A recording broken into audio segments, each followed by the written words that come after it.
Hello, dear children. In today's class, we'll discuss a poem, Do Not Go Gentle Into That Good Night, written by Dylan Thomas. So, let's see a bit about Dylan Thomas. Dylan Thomas was a Welsh poet and writer known for his vivid and imaginative verse. His writing style is characterized by rich language, intricate metaphors, and a musical quality, often employing strong rhythms and alliteration. Dylan Thomas was associated with the literary movement known as Neo Romanticism, and his work reflects a deep connection with nature and a fascination with the mysteries of existence. So, this is the minimum thing you'll have to know about Dylan Thomas. As we said earlier, he uses rich imagery in his poems, and he's well known for his lush and vivid imagery. And he paints he paints pictures with the words he used, creating a sensory experience for the reader. He also frequently used complex metaphors and a symbolic language, and this adds layers of meaning to his poetry. His use of rhythm, rhyme, and sound also contributes to the lyrical nature of his works. And the major themes of his poetry are death and transience, as we see in the poem Do Not Go Gentle Into That Good Night. Then nature and sublime is another theme used by him, employed by him. Love and relationships, spirituality and existence. All these are the themes discussed by Dylan Thomas. And Do Not Go Gentle Into That Good Night is Owl Nil, a poem written by Dylan Thomas. Fernhill is yet another poem, a very famous poem, a very popular poem.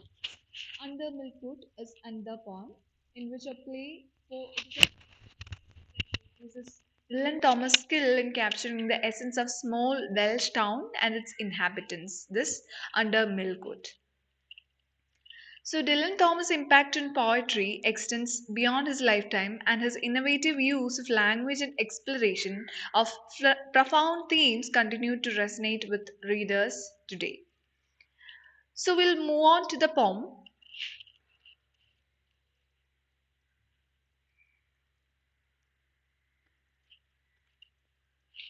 Do Not Go Gentle Into That Good Night by Dylan Thomas. Do not go gentle into that good night. Old age should burn and rave at close of day. Rage, rage against the dying of the light. Though wise men at their end know dark is right, because their words had forked no lightning, they do not go gentle into that good night.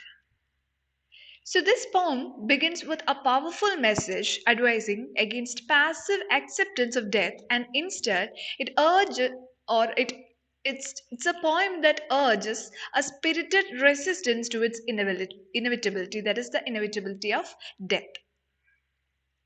That is, it introduces the notion that even individuals considered wise who possess an understanding of the certainty of death should actively fight against its encroachment. They should resist against this death.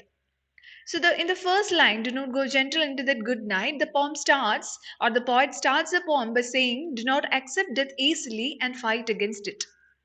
In the second line, old age should burn and rave at close of day. Rage, rage against the dying of light.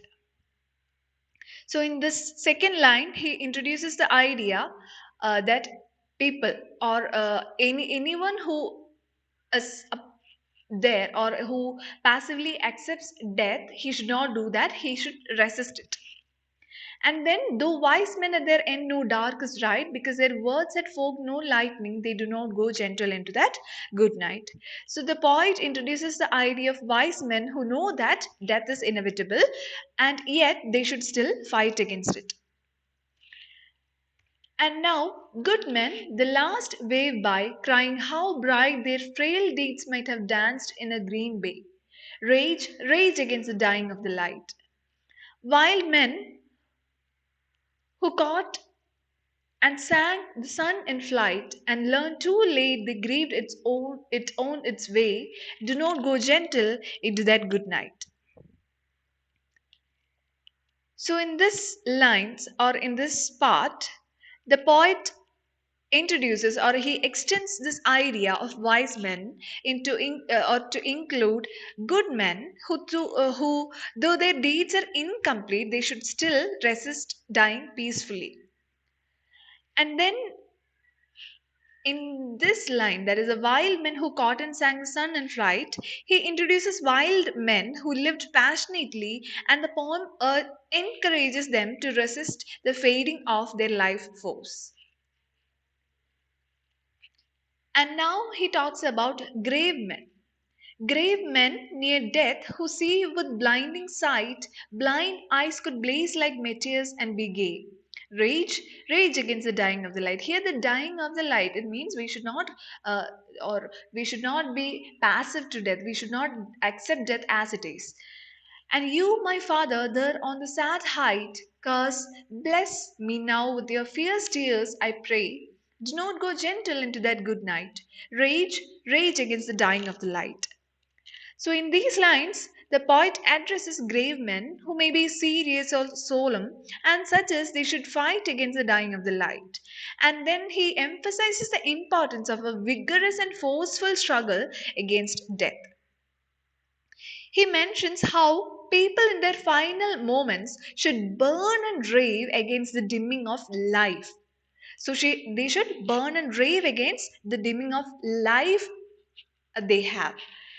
And in the other lines, he underlines the significance of intense and passionate resistance regardless of one's life experiences.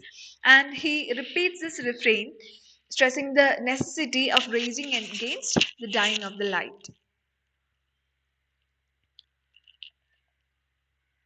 And then